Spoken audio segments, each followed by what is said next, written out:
Bonjour, en ce jeudi 3 juillet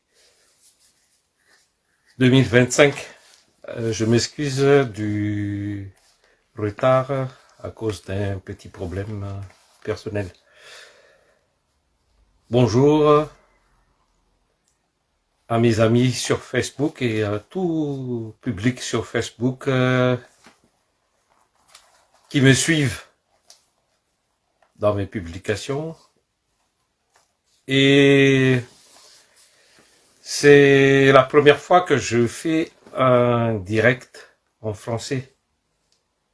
Chose qui n'est pas facile, mais je me suis armé de courage pour essayer de donner mon avis à propos de cet épineux, crucial et vital problème concernant les îles éparses dont dépendent la souveraineté de Madagascar.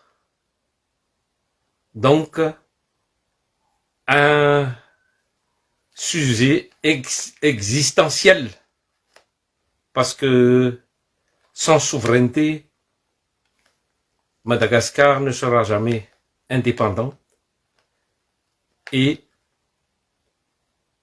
ne sera plus Madagascar. Donc, je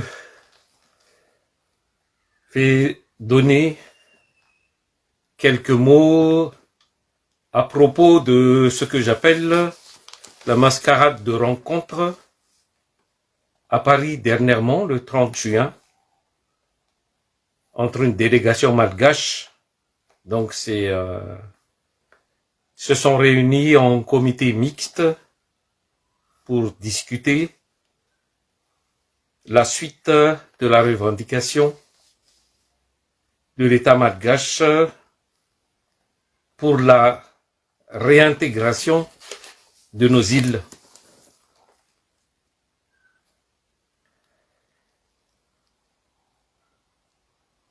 Il y a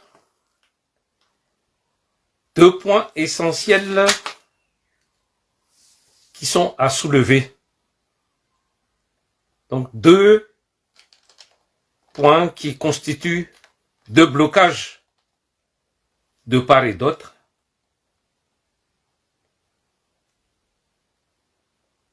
En fait,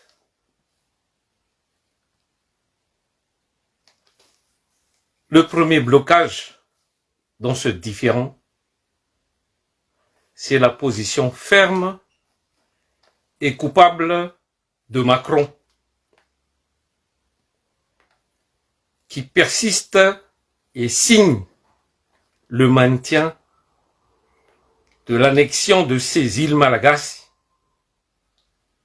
Nous sommes au XXIe siècle. Et ceci, malgré l'accession de Madagascar à l'indépendance le 26 juin 1960, il y a déjà 65 ans. Ce monsieur est resté figé du temps de l'empire colonial et a oublié que les temps ont changé. Il y a un nouvel ordre mondial qui se met en place, malgré lui, et c'est fini l'hégémonie impériale de la France. Donc, il faut qu'il se remette en question.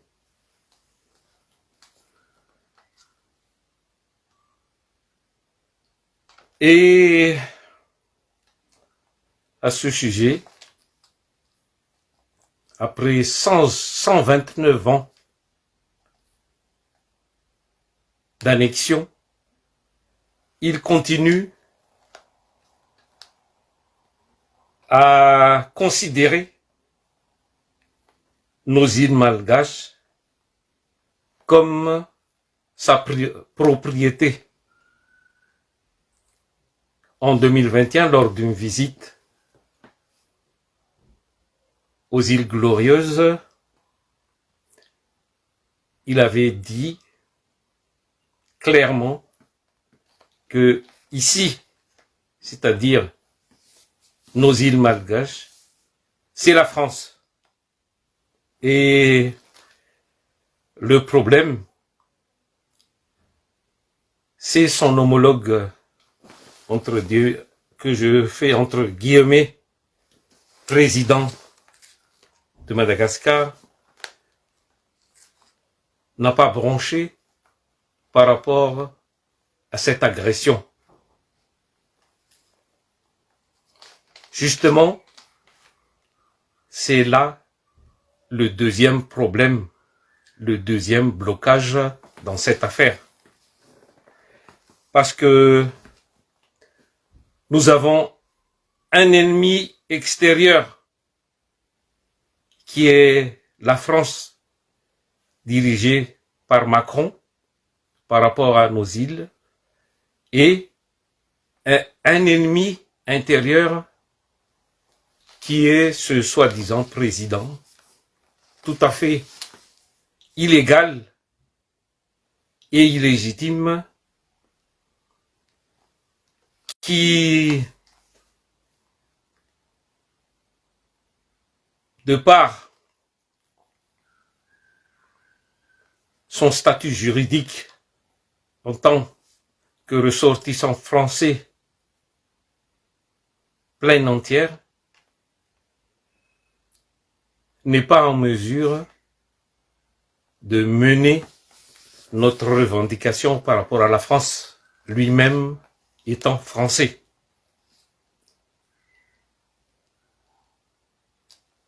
Donc,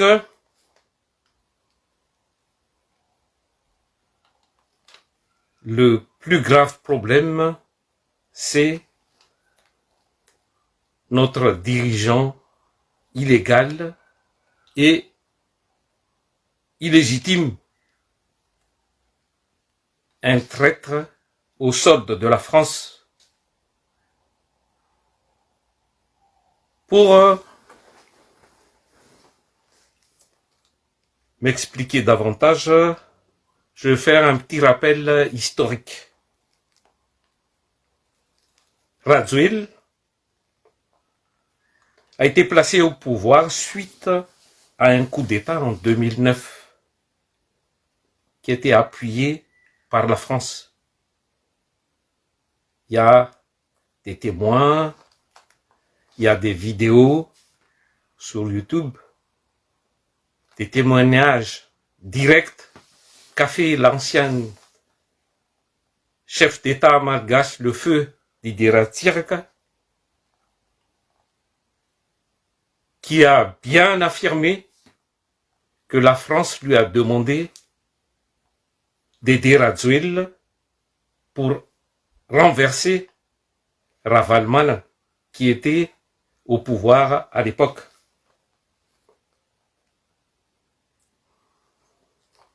Donc, Radziwiłł, après ce coup d'État, est revenu au pouvoir en 2018, malgré sa double nationalité. En fait, il a acquis la naturalisation française. Donc, il a obtenu la nationalité française en 2014.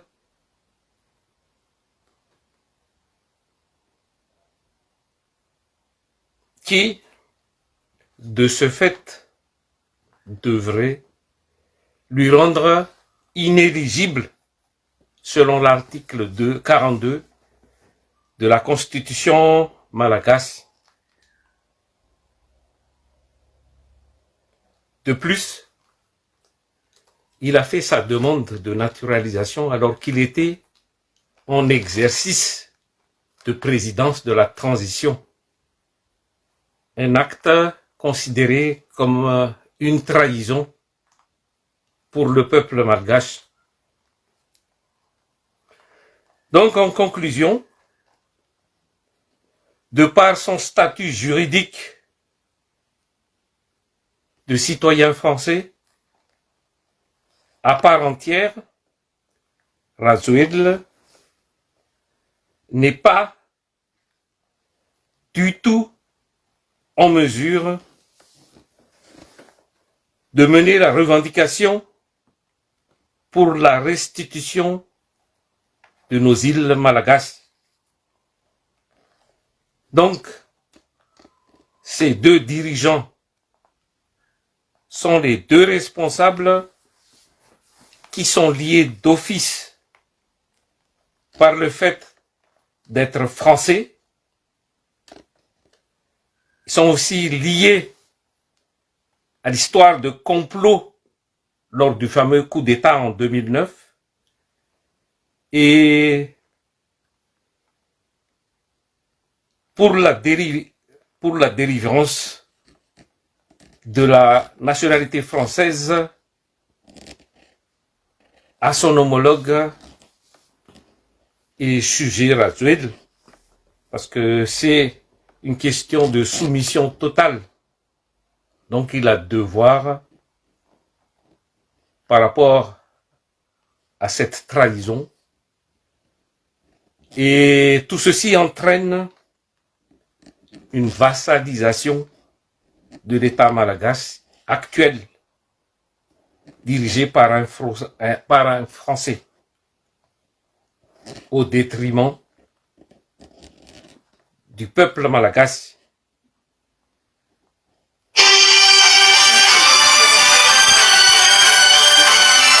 Excusez-moi. Pour ce différend de plus d'un siècle, 129 ans exactement,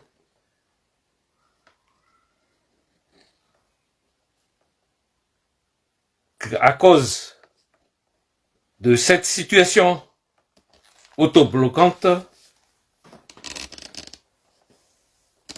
il s'avère vraiment impossible la recherche d'une solution juste, conforme à l'application de la résolution 3491 des Nations Unies,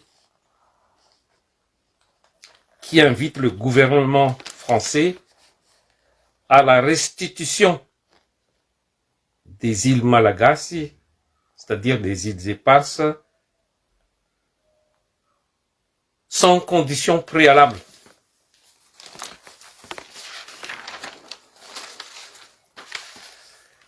Un différend qui date donc de plus d'un siècle. Un petit rappel historique pour apporter plus de clarté par rapport à la responsabilité de la France dans cette affaire. 129 ans exactement qui ont été ponctués par 5 dates importantes. Donc, concernant 5 événements principaux.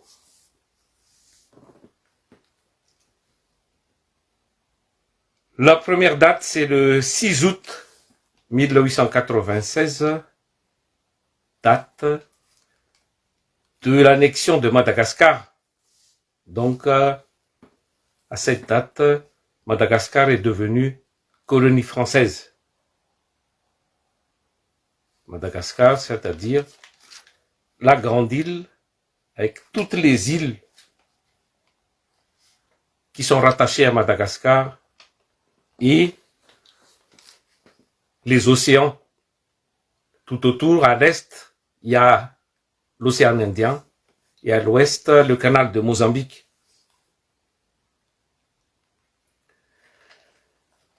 La deuxième date, c'est le 26 juin 1960. C'est la date d'accession de Madagascar à l'indépendance.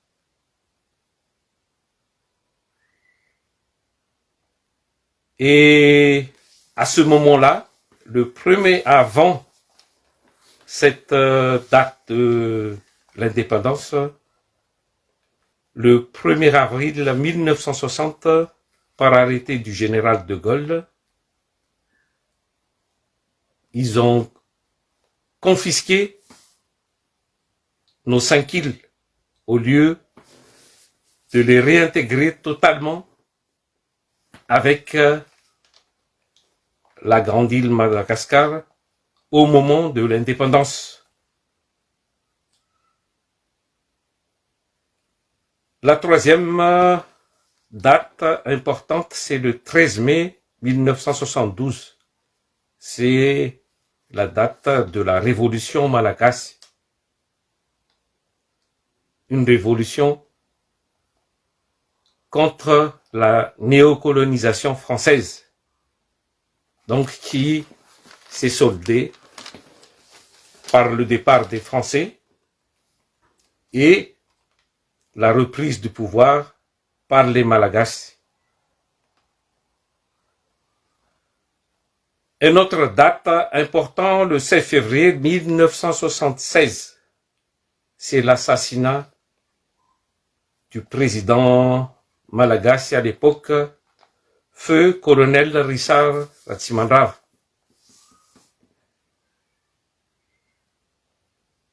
Le président Ratsimandrava était un vrai nationaliste qui défendait donc les intérêts nationaux. Il a osé toucher aux compagnies coloniales, la compagnie lyonnaise et la compagnie marseillaise à l'époque. Donc, il avait envisagé une nationalisation touchant ainsi aux intérêts français. Un président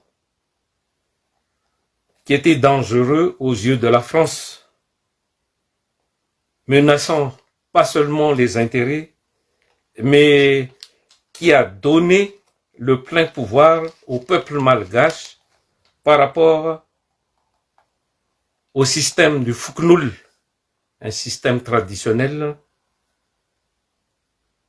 par lequel le peuple exerce le plein pouvoir dans le pays. C'est pour ces deux raisons que il a été lâchement assassiné. Un assassinat qui n'a pas été encore éclairci jusqu'à maintenant. Ça veut dire que les gens qui sont au pouvoir actuel et depuis sont liés et n'ont pas le droit de sortir les secrets de la vérité de cet assassinat abominable. Pour dire que dès qu'il y a un dirigeant se dresse pour défendre les intérêts du pays, soit il est renversé, soit il est assassiné.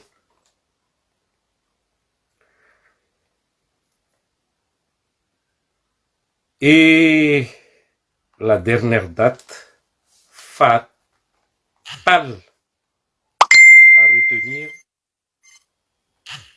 c'est le 7 février 2009, date du coup d'État entraînant le renversement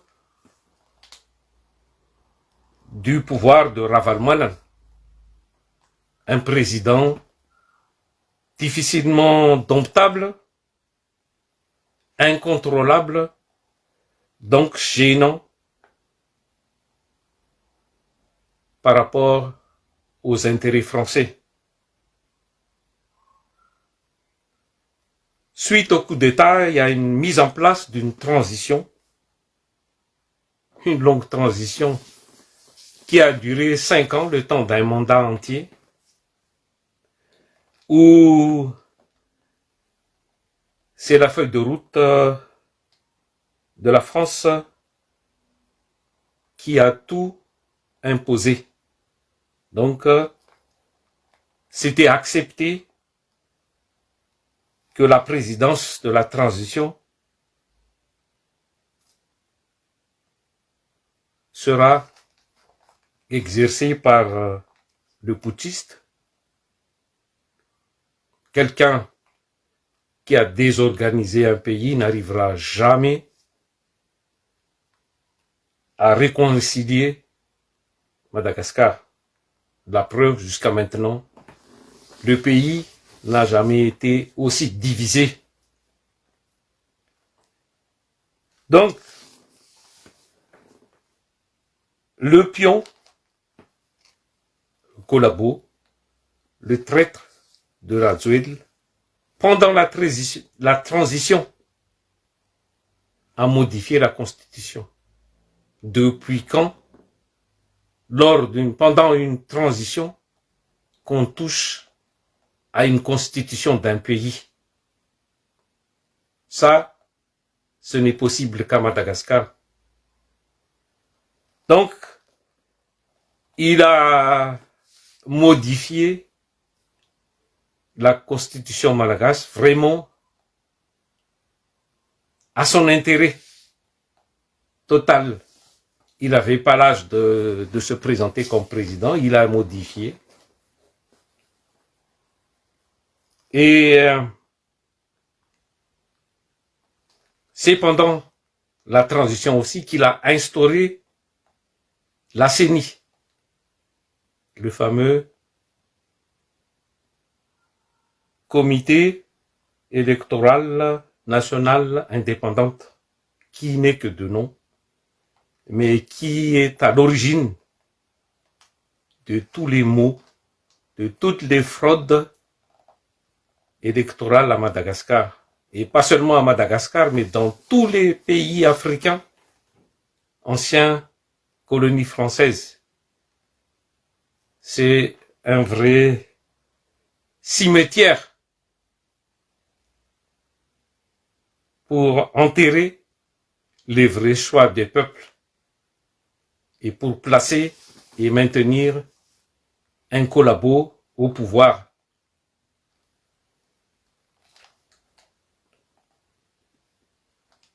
En fait,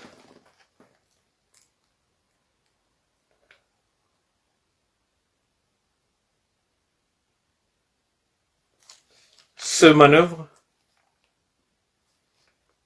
lui a permis de revenir au pouvoir en 2018 et d'y rester jusqu'à ce jour. C'est par le biais de l'article 54 qu'il a fait dans son nouvelle constitution qui lui a permis de prendre la place,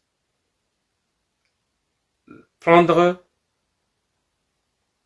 le poste, décider de prendre le poste de Premier ministre en tant que majorité à l'Assemblée, suite, évidemment, à une élection totalement frauduleuse. Et un Premier ministre, pour vous dire, qui est là depuis, je ne sais plus compter, 5-6 ans, avec 2 présidents différents. Il est là au moment où je parle, il est toujours là. Tous les dysfonctionnements dans cette république bananière de Madagascar. C'est honteux.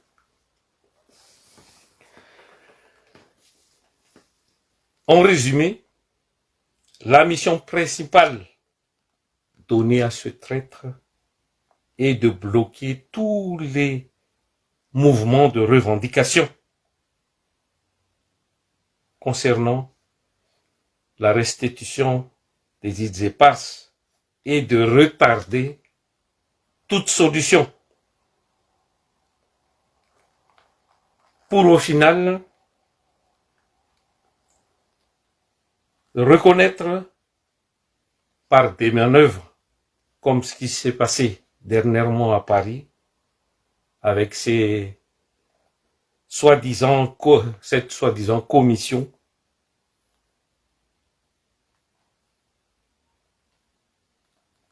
ils sont en train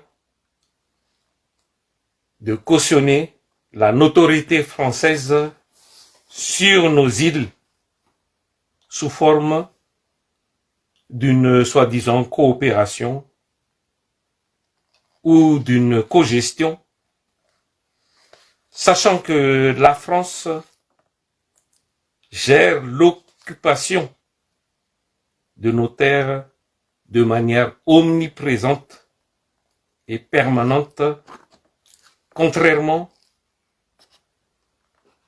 à l'État malgache, qui sont déstabilisés ou déroutés à plusieurs reprises par les coups d'État, les assassinats, les diversions, donc incapables de revendiquer d'une seule voix ces droits inaliénables sur les îles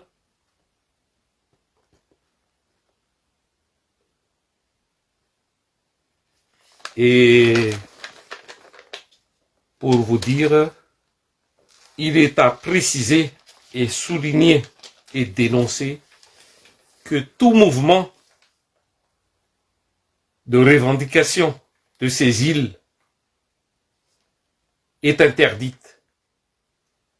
Pour vous dire que le président entre guillemets actuel n'est pas du tout pour la restitution de nos terres. C'est pour ça que c'est l'ennemi numéro 1 de la nation malgache.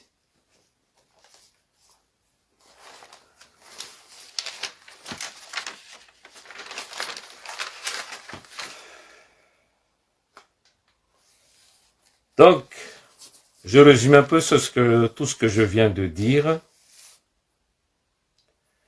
que si Macron ne change pas d'avis et que la France ne reconnaît pas son tort pour l'annexion arbitraire de nos îles malgaches, qu'elle a nommées les îles éparses, ce sera un dialogue de sourds concernant deux intérêts non conciliables.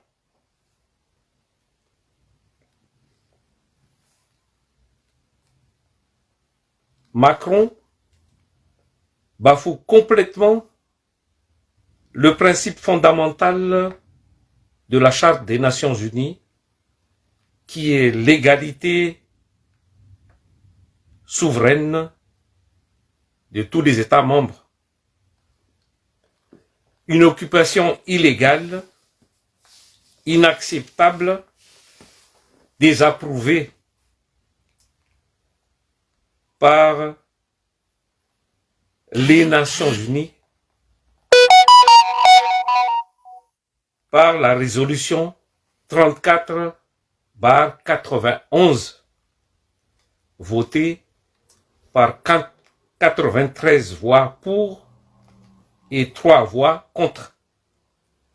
Donc, qui considère et confirme de ce fait Madagascar comme propriétaire légal et légitime de ces îles éparses.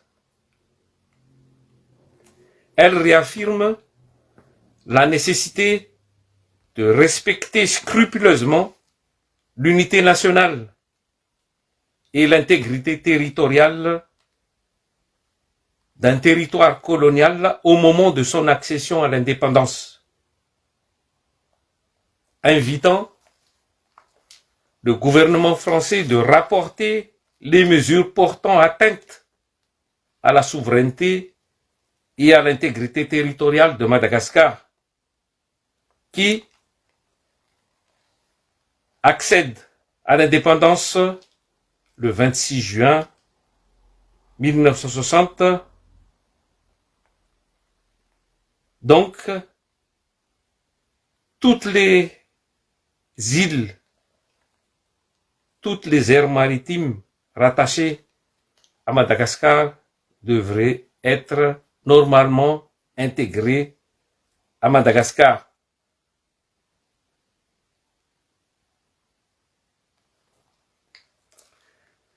Et la France est tenue de s'abstenir d'en prendre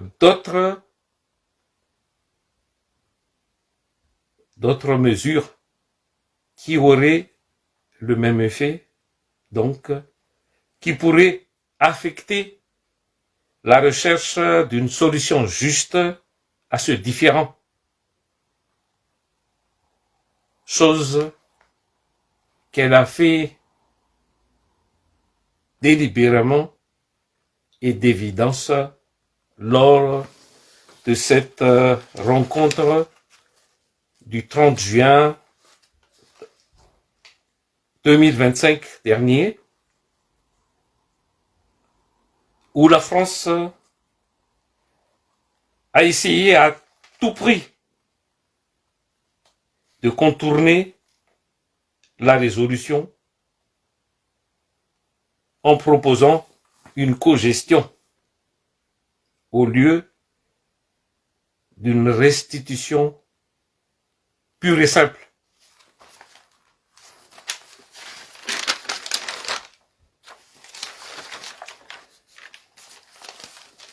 C'est vraiment un comportement ignoble de la part d'un grand pays qu'est la France, considéré non seulement comme berceau des droits de l'homme, mais aussi un pays qui se met en pole position pour défendre la souveraineté territoriale de l'Ukraine actuellement avec son différend avec la Russie, et qui Macron a même proposé d'envoyer directement des soldats sur le terrain. Vraiment, c'est quelle injustice et quelle hypocrisie. Donc, nous, peuple malagasy, disons non aux deux poids, deux mesures, non à l'abus de puissance. Et enfin, pour répondre à la désinformation de RFI, que j'appelle radio de la fausse information, qui mentionne dans ces lignes que nos îles sont des micro-territoires, des petites terres insignifiants, éparpillés dans le canal de Mozambique. En fait, en faisant la comparaison, la totalité de l'aire maritime associée à nos îles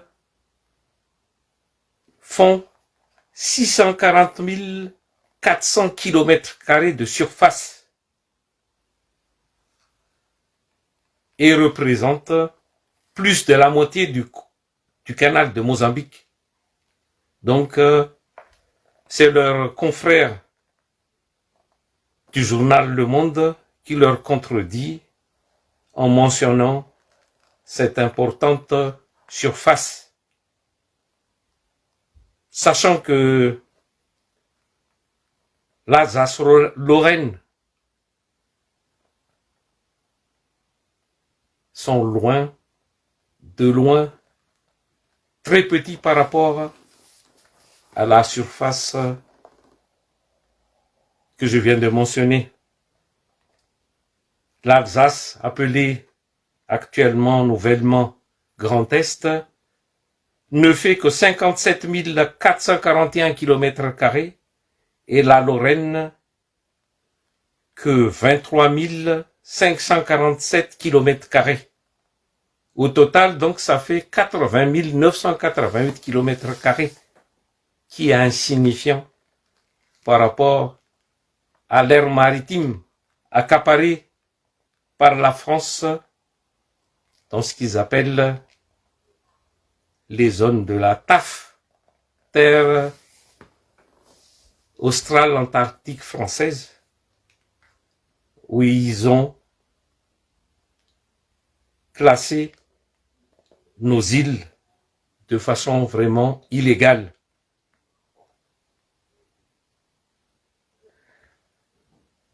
Et un dernier point, la France n'a pas abandonné 1 cm² de leur terre. Ça veut dire 1 cm² de l'Alsace-Lorraine à la fin de la guerre avec l'Allemagne nazie. La France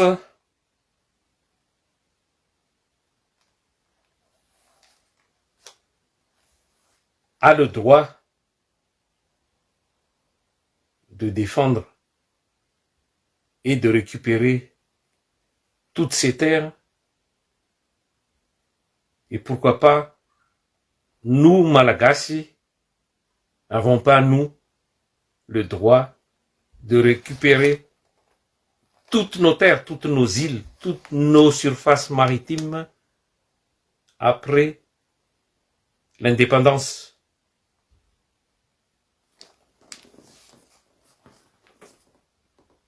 Donc la lutte continue.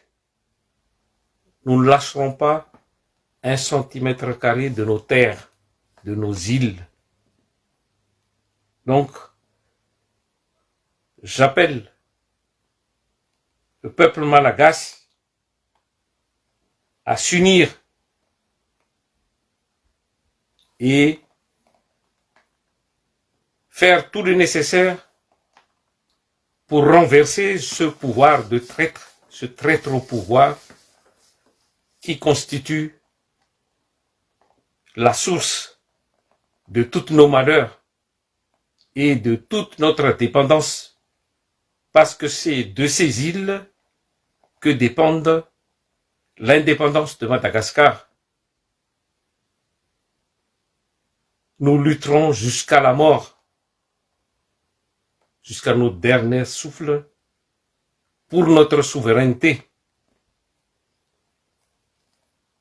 Défendons nos îles par tous les moyens, parce que ce sont nos terres et c'est notre patrie. La lutte continue. Et la vérité vaincra. Vive Madagascar!